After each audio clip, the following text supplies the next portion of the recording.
भागवत पुराण तृतीय स्कंद 16वां अध्याय।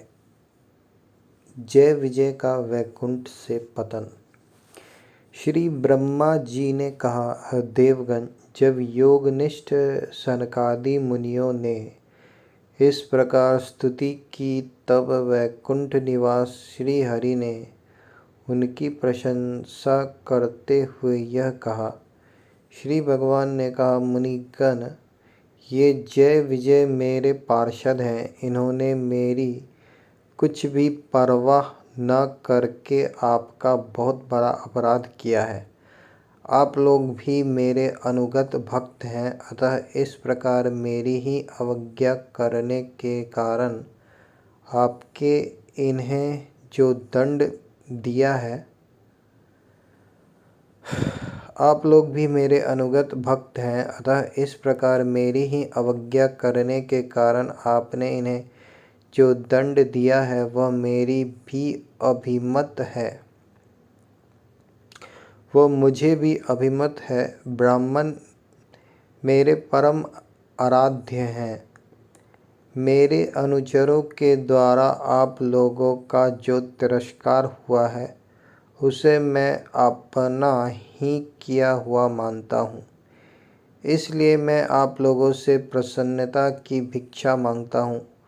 सेवकों के अपराध करने पर संसार उनके स्वामी का ही नाम लेता है और अपयश उसकी कीर्ति को इस प्रकार दूषित कर देता है जैसे त्वचा को चर्म रोग। मेरी निर्मल सुयश सुधा में गोता लगाने से चांडाल पर्यंत सारा जगत तुरंत पवित्र हो जाता है, इसलिए मैं वैकुंठ कहलाता हूँ। किंतु यह पवित्र कीर्ति मुझे आप लोगों से ही प्राप्त हुई है।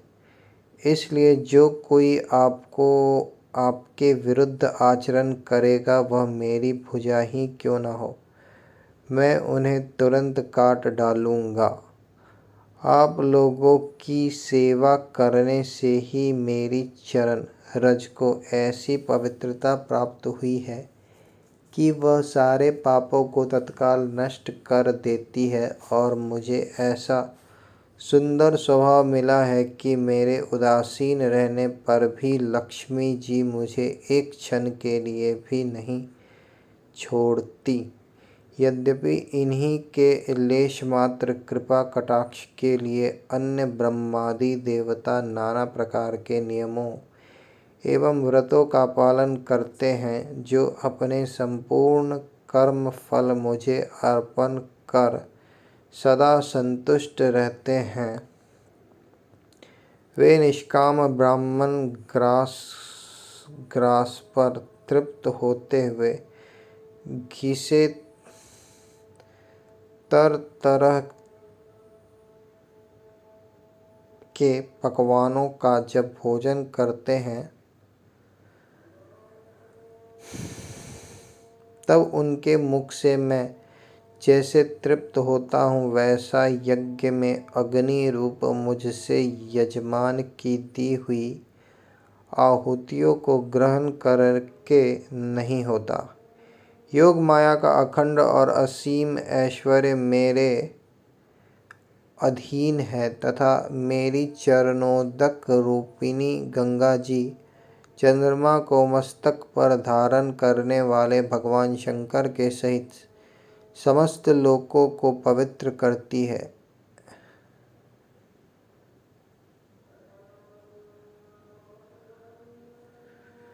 योग माया का अखंड और असीम ऐश्वर्य मेरे अधीन है तथा मेरी चरणोदक रूपिणी गंगा जी चंद्रमा को मस्तक पर धारण करने वाले भगवान शंकर के सहित समस्त लोकों को पवित्र करती है। ऐसा परम पवित्र एवं परमेश्वर होकर भी मैं जिनकी पवित्र चरण रज को अपने मुकुट पर धारण करता हूँ, उन ब्राह्मणों के कर्म को कौन नहीं सहन करेगा। ब्राह्मण, दूध देने वाली गौएं और अनाथ प्राणी ये मेरे ही शरीर हैं। पापों के द्वारा विवेक दृष्टि नष्ट हो जाने के कारण जो लोग इन्हें मुझसे भिन्न समझते हैं, उन्हें मेरे द्वारा नियुक्त यमराज के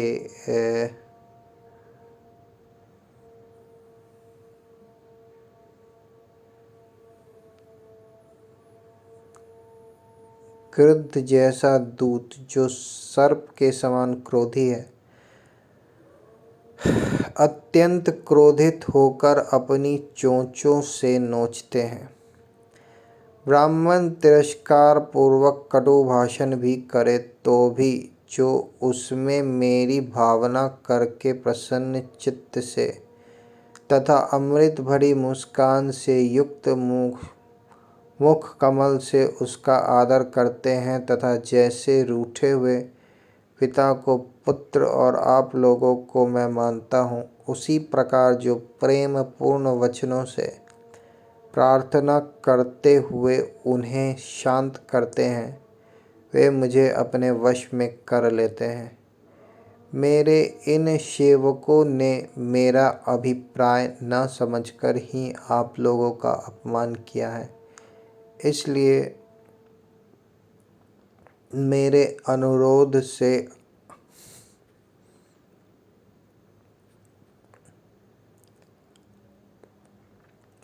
आप केवल इतनी कृपा कीजिए कि इनका यह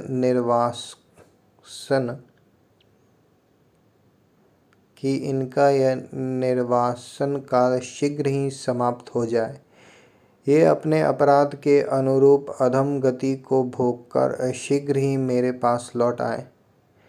श्री ब्रह्मा जी कहते हैं, देवताओं, सनकादिक मुनि क्रोध रूप सर्प से डसे हुए थे, तो भी उनका चित्त अंतःकरण को प्रकाशित करने वाली भगवान की मंत्रमयी सुमधुर वाणी सुनते सुनते तृप्त नहीं हुआ।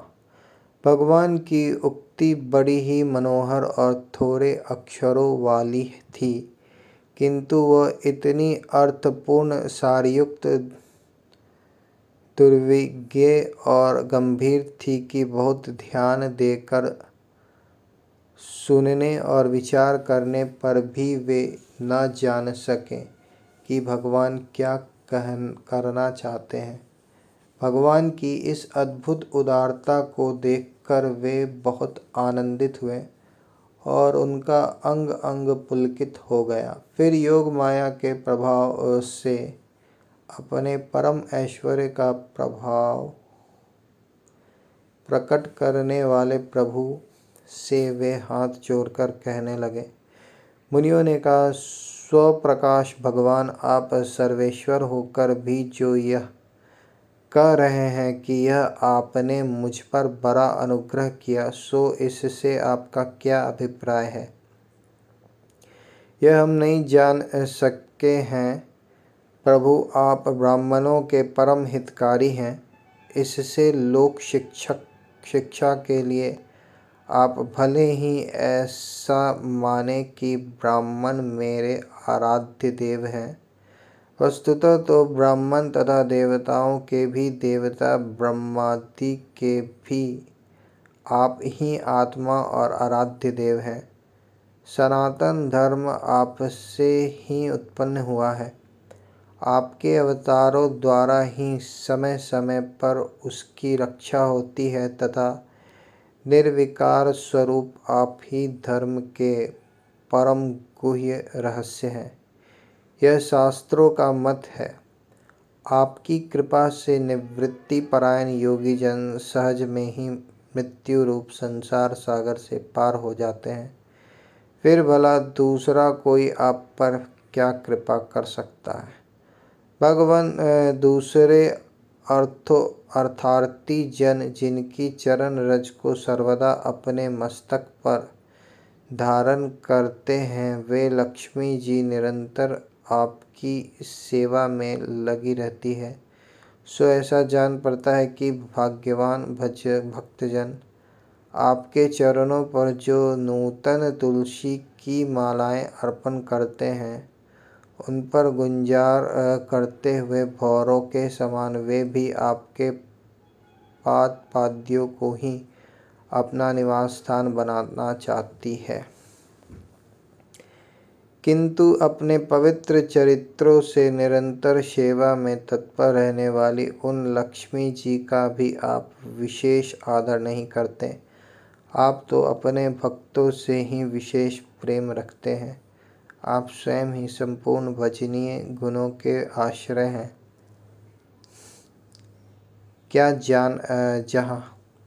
क्या जहाँ तहाँ विचरते हुए ब्राह्मणों के चरणों में लगने से पवित्र हुई मार्ग की धूलि और श्रीवत्स का चिन्ह आपको पवित्र कर सकते हैं? क्या इससे आपकी शोभा बढ़ सकती है? भगवान, आप साक्षात धर्म स्वरूप हैं। आप सत्यादि तीनों युगों में प्रत्यक्ष रूप से विद्यमान रहते हैं तथा ब्राह्मण और देवताओं के लिए तप, शौच और दया अपनी इन तीनों चरणों से इस चराचर जगत की रक्षा करते हैं। अब आप अपनी शुद्ध सत्वमयी दायिनी मूर्ति से हमारे धर्म विरोधी रजोगुण तमोगुण को दूर कर दीजिए। देव, यह ब्राह्मण कुल आपके द्वारा अवश्य रक्षणीय है। यदि साक्षात धर्म रूप होकर भी आप सुमधुर वाणी और पूजनादि के द्वारा इस उत्तम कुल की रक्षा न करें तो आपका निश्चित किया हुआ कल्याण मार्ग ही नष्ट हो जाए, क्योंकि लोक तो श्रेष्ठ पुरुषों के आचरण को ही प्रमाण रूप से ग्रहण करता है। प्रभु, आप सत्वगुण की खान हैं और सभी जीवों का कल्याण करने के लिए उत्सुक हैं। इसी से आप अपनी शक्ति रूप राजा आदि के द्वारा धर्म के शत्रुओं का संहार करते हैं, क्योंकि वेद मार्ग का उच्छेद आपको अभिष्ट नहीं है। आप त्रिलोकी नाथ और जगत प्राप्ति पालक होकर भी ब्राह्मणों के प्रति इतने नम्र रहते हैं। इससे आपके तेज की कोई हानि नहीं होती।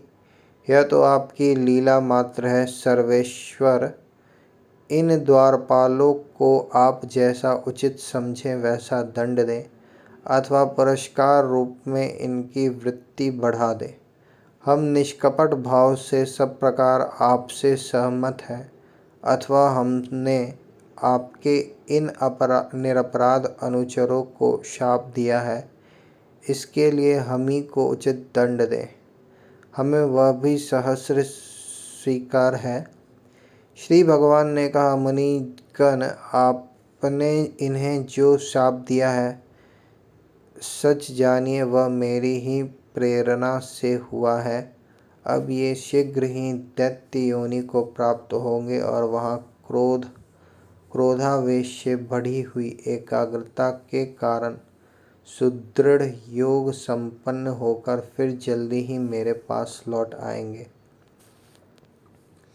श्री ब्रह्मा जी कहते हैं, तदंतर उन मुनीश्वरों ने नयनाभिराम भगवान विष्णु और उनके स्वयं प्रकाश वैकुंठ धाम के दर्शन करके प्रभु की परिक्रमा की और उन्हें प्रणाम कर तथा उनकी आज्ञा पा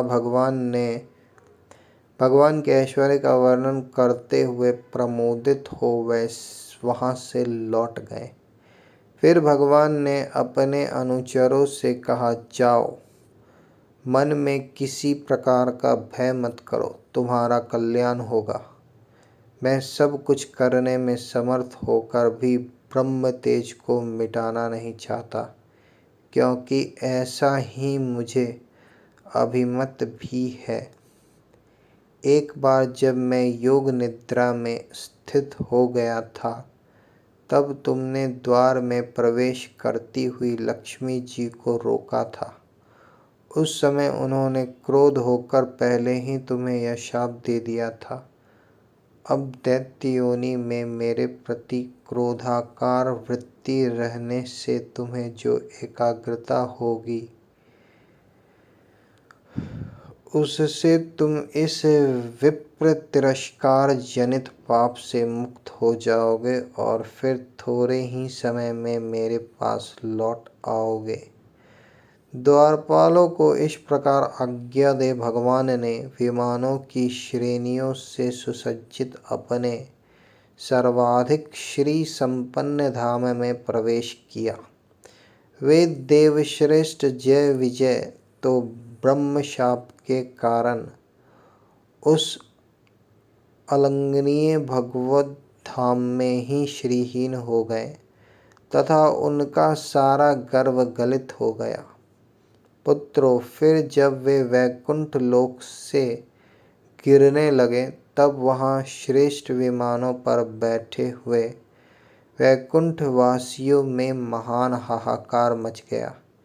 इस समय दिति के गर्भ में स्थित जो कश्यप जी का उग्र तेज है उसमें भगवान के उन पार्षद प्रवरों ने ही प्रवेश किया है।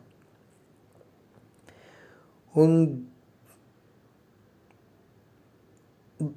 दोनों असुरों के तेज से ही तुम सबका तेज फीका पड़ गया है।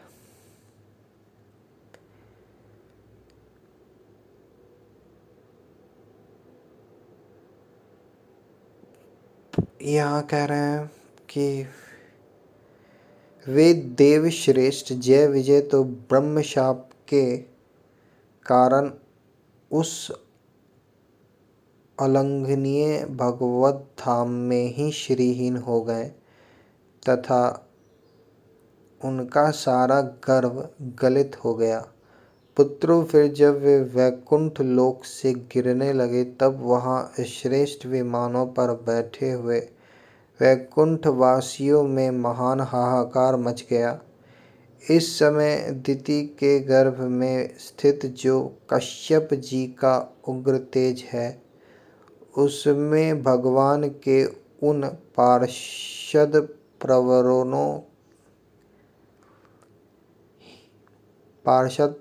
ने ही प्रवेश किया है।